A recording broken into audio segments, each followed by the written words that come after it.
So this is me walking around in the park. Um, Here I am, Freeman's Park. Oh boy, it's a beautiful day out. And it's time for the thumbnail, so now maybe people will be watching it. But of course, that's not why I do this. If one person watches it and this changes you, that'd be nice. No, it changes you. Well, yeah, it changes you because any learned information is changing. Um, I would like to set up a place where you can not just see my knees, but see what's going on. Because I am reading out of this book today. This is Tarot, the Personal Guide.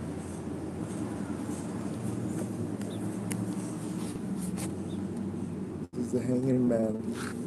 Because I'm in a good mood. Because I'm being a bad man.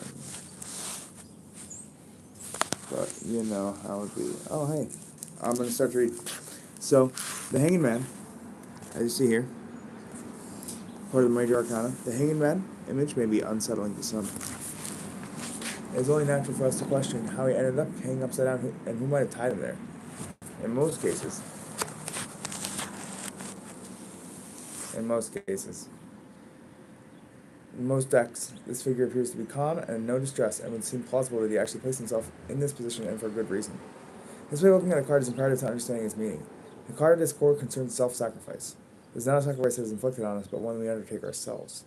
When this man, or when in some decks, hangs upside down, his perception changes because he can now see the world in a completely new way.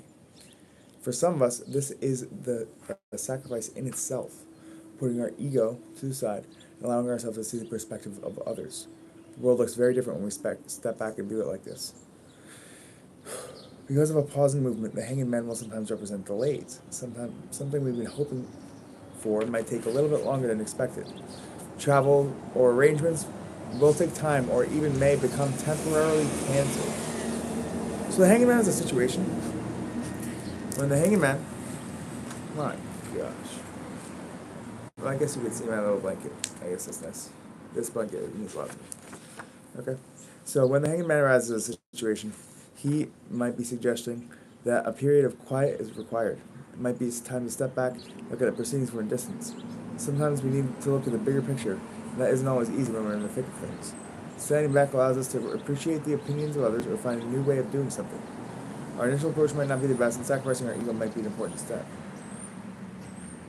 We all make sacrifices. Refusing something in the present may well be rewarded in the future. For example, sacrificing a tempting piece of chocolate cake may prevent us from putting on a few extra pounds in the long run.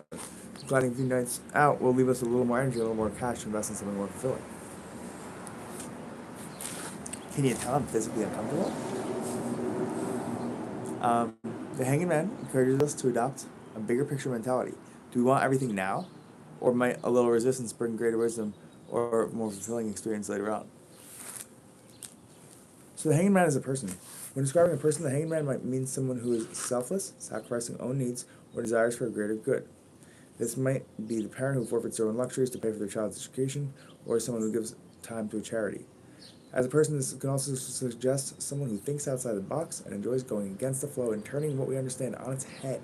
An artist or writer might enjoy experimenting with a new vision, choosing to look at the world in an entirely new way. Visionaries of all kinds can be described by this card. In reverse, the Hanging Man actually becomes upright. When in a challenging position, this card can describe one of life's martyrs, the kind of person who is constantly sacrificing aspects of life and complaining about it. We've all met those people who take on too much and never fail to tell us how heavy the weight on their shoulder is. Our reverse Hanging Man can also describe those people who will not make sacrifices or change their viewpoint. If a card turns up to signify a partner in a relationship, it may be alerting us to someone with a selfish streak who isn't willing to be flexible. The Hanging Man and you. What sacrifice, whether small or large, can you make for the better good of yourself or those around you? How important is it that you change your perspective every so often? Can you think of a situation that's suspended at this time, may not resume for the foreseeable future? Can you think of someone like the hanging man who sacrifices his or her own needs for the good of a cause or loved ones? Sacrifice, change of perspective, bigger picture, mentality, and delays are all keywords. Reversed is unwilling to sacrifice, selfishness, stubbornness, and martyrdom. Well, they're listing martyrdom along with the sacrifice, selfishness, and stubbornness. I mean, I kind of thought martyrdom was a good thing, but I guess if you insist on making yourself a martyr, and no one asks for that. But sometimes it's things that people don't ask for that they need the most. I don't know. Who am I? Where's Saied? Death card. Womp womp. Death card. The reputation of death card often precedes it. It precedes it. Hey, one person? Awesome. About to read the death card. It's about to get up in this. So, the reputation of the death card often precedes it. If you've ever seen a tarot depicted in a film or television program, chances are that this card came up to predict someone's unexpected demise.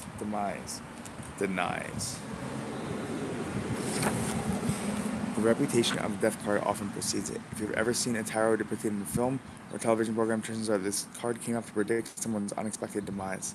This has resulted in it being the most feared card in the tarot deck, and the reason why many might naturally be fearful of receiving a reading. It provokes the question that so many people ask a tarot reader before a session. Does death actually mean death? When considering the death card mirrors real death, the short answer to the question is yes, but this might not be in the way that you imagine. This card is a symbol of endings, and if you think about it,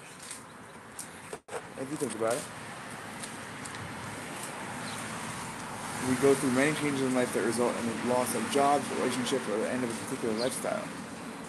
When two people get married, they experience the death of their single lives, but we hope this is a happy loss. Like I did.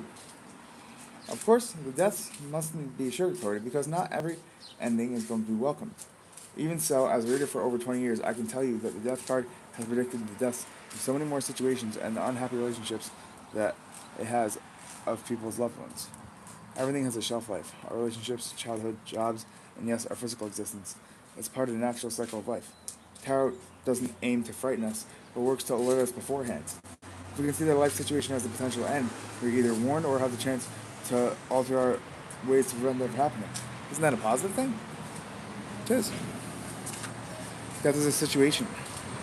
If death, I'm going to say, because now I'm getting dizzy, I can't imagine how you feel watching me go around in circles. My God. Death is a situation. If death has shown itself in a reading, it suggests that the end is near. If we feel unsettled by the card, we must take a moment to think of our past our fears and consider those things that are destined to end. Are you working your way to the end of a period of education or a course? Are you feeling too old to drive safely any longer? Is retirement approaching you, or are you changing schools soon? All these situations require a new ending. For example, if a new chapter in life is about to start. There will be times when cards reoccur in our readings. The same card will come up over and over again and suggest that it has a message for us. Not all of us like change, and when the death card continues to come up, it could be encouraging us to end something and it's not making us happy. Quite often, we are aware of what we need to quit, but are too scared to make a break. When reversed, death could indicate our resistance to major life changes. As a person, death symbolizes someone who welcomes change in the unknown. They're not fearful of endings because death knows that a new beginning is right around the corner. That person realizes that in some cases we can only start anew or begin new and exciting adventures if we say goodbye to those things or people we have outgrown. In some instances, this may be sad or uncomfortable, but these people understand that this is necessary for growth. In a challenging situation, death may describe the morbid among us. Not everyone can see the positive in a situation, and some might be inclined to fixate on the doom and gloom. When indicating a difficult person, death suggests that those who have become obsessed with dying or death cannot see a way out. Death suggests those who may have become obsessed with dying or cannot see a way out. Death and you. By the way, the one person watching, you're that person. Seriously, I'm doing this for you. How might the death of a situation or relationship transform you for the better? How might death become a cleansing ritual and a liberating experience. What ending have you recently experienced? What, how might holding off and postponing change be unhealthy or detrimental? Keywords, endings, challenges, endings, change, transformation, new beginnings, new direction.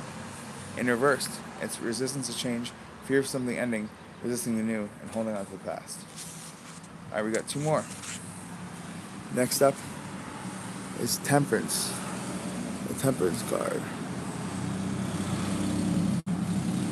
I sure do wish it wasn't mirrored. Maybe I could change that in my settings. Who knows? I can't even see. Like, if you're chatting, I literally can't even see the chat, which is really poor. Really poor design on YouTube Live. The creator, while streaming on the YouTube app, can't see what the audience is saying. It doesn't even make any sense. My God. Anyway, temperance. In temperance, we find moderation. This card describes the act of combining the different elements of life harmoniously. I need a tripod. You know, who's watching? If you're watching and listening, and you think that like a tripod would benefit me, you could just type tripod, please. Or if you prefer the fucking DIY, me holding the camera, just let me know if you're listening. Thanks. So, in temperance by moderation, this card describes the act of combining different elements of life harmoniously. This is often easier said than done, since true balance can be difficult to achieve, let alone maintain. How can we understand what temperance means day to day? In many depictions of temperance, you will find someone mixing the contents of two vessels together. One or the other combination of the two. A bit like running a bath. We don't know with just hot or cold water, but endeavor to find the perfect blend of the two.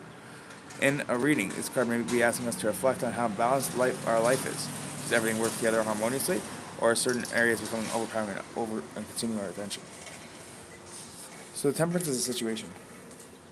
Temperance will most often arise in a reading to ask us how balanced our life really is. For some, it will be advising that different areas need to be blended more successfully. Are you the person who is so focused on a career that spending time in the office is affecting your home life and family? Or alternatively, are you so absorbed with the party lifestyle that staying out until the small hours is affecting your ability to do your job effectively or complete your studies? It's important to realize that temperance does not ask us to stop doing something entirely. It simply suggests that we find balance. Like maybe a tripod would be set up here. Yeah, answering my own questions. So right now, the person just joined, we're talking about the card Temperance as a situation. It's important to realize that temperance does not ask us to stop doing something entirely. It simply suggests that we find balance. For example, the act of tempering food or alcohol intake is not enforced abstinence, because the card suggests that a few drinks or a treat could help us to relax. It also warns against the potential of extreme indulgence. In some situations, temperance can concern the mixing of people. Different groups could benefit from being merged, or it could be the right time to introduce a new partner to friends and family. As a person, temperance as a person can describe someone with a balanced lifestyle. At best, this person manages to maintain a healthy work and social life with neither overpowering the other. In day-to-day life, they mightn't always need to eat the healthiest of foods, but their diet is balanced and considered, knowing they have a little bit of what we like can do us good. Knowing that a little bit of what we like can do us good. In a crisis, temperance does not immediately react, but considers a response and is good at exercising patience during difficult times. While this might be a state we always to achieve, the person could become a little too good to be true. While we know we must drive within the speed limit and that a good night's sleep is preferable to pulling an all-nighter, such caution could become tiresome. The temperance and you. How balanced is your lifestyle? Person who's watching. What areas of life do you feel you need to temper? Can you think of someone like Temperance who maintains a healthy balance within his or her life? What areas of your life would you benefit from being integrated? Keywords are moderation, balance, the perfect blend, patience, common ground. The reverse is imbalance, impatience, excess, discord, indulgence. Discord. Alright, we got the last one. What a one to end on. Not a fan of the devil. Got my combination sacred geometry and Jesus Christ for that one. But Jesus wasn't saying what Christianity was. Christianity is Paul's thing. Don't even get me started on Christianity and how different it is from what Jesus was actually saying. But regardless, this is the devil. Like death, the devil is a card that can unsettle new readers and clients alike. And this is not surprising, since some depictions can shake the hearts of souls. Whether your version shows an overwhelmingly large and hairy devil of Christian religion, or suggests one of your more personal demons, this card is not the easiest of the 78 to comfortably accept. Tarot acts as a mirror, and what is reflected is always light and positive. Some cards, such as the devil, help to maintain balance within the deck because our experiences, after all, are wide and diverse, negative and positive. While the devil may show up as ugly or even scary within your tarot deck, it is important to remember that he is not an external force. The devil in reality is simply alright.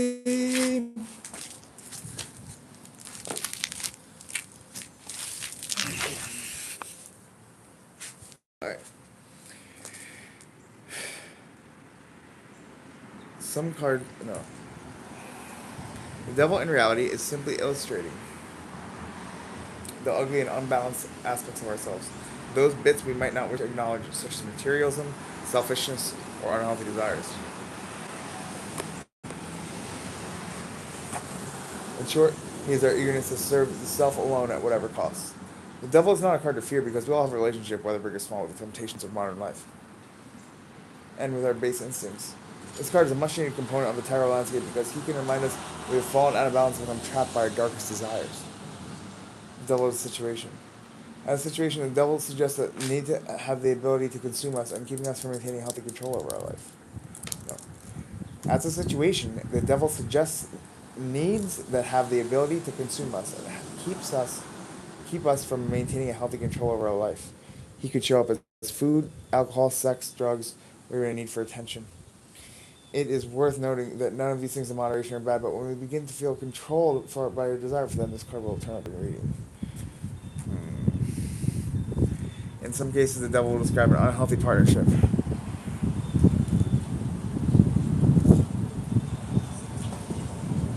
Even though it can suggest an abusive relationship as a worst-case scenario, it often highlights an unhealthy attachment.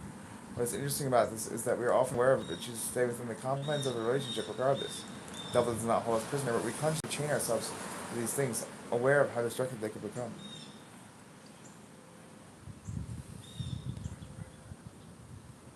The devil will often turn up to represent the material side of life. He is not referred, however, to money or material possessions in themselves. Instead, it might be the status we believe these things will give us, or a feeling of emptiness that we hope they'll embrace. As a person, the devil can describe someone who is manipulative. Remember, this card is a strong one to temptation and seduction, so the person will be signified will likely be charming, charismatic, and alluring in nature. Not all devils have an ugly exterior. In fact, this will probably be far from the truth. The ugliness is something that resides within and will not necessarily become apparent until we are caught in their trap. Oh, shit. As well as those manipulative traits, we can also find this card to describe those who are easily manipulated. While it can describe those trapped in materialism, consumerism, and feeling a need for status, the card can describe those who have succumbed to an unhealthy or unbalanced lifestyle. In extreme cases, the attention seeker, alcoholic, or addict could be highlighted by the devil. No. Things are blowing. You're sliding. The devil in you. What desire could be out of balance and represented by the devil? Can you think of something you know that is unhealthy, but which you continue to stay involved with or connected to? Can you think of someone like the devil who knows how to wrap you around his or her little finger with little effort? What are you wearing right now? What's your social security number? What's your mother's maiden name? And last but not least, what is stopping you from walking away from those things or people that you know are not good for you? Keywords: temptation, seduction, manipulation, materialism, addiction, lust. Reversed is freedom, independence, walking away from unhealthy relationships. Nice. So I'm reading for a day, and that's a 20-minute timer. But what I'm saying is, thank you, one person who has been watching. You are the reason I'm doing this. You're the reason I'm doing this. Thank you so much. Have a great day, guys.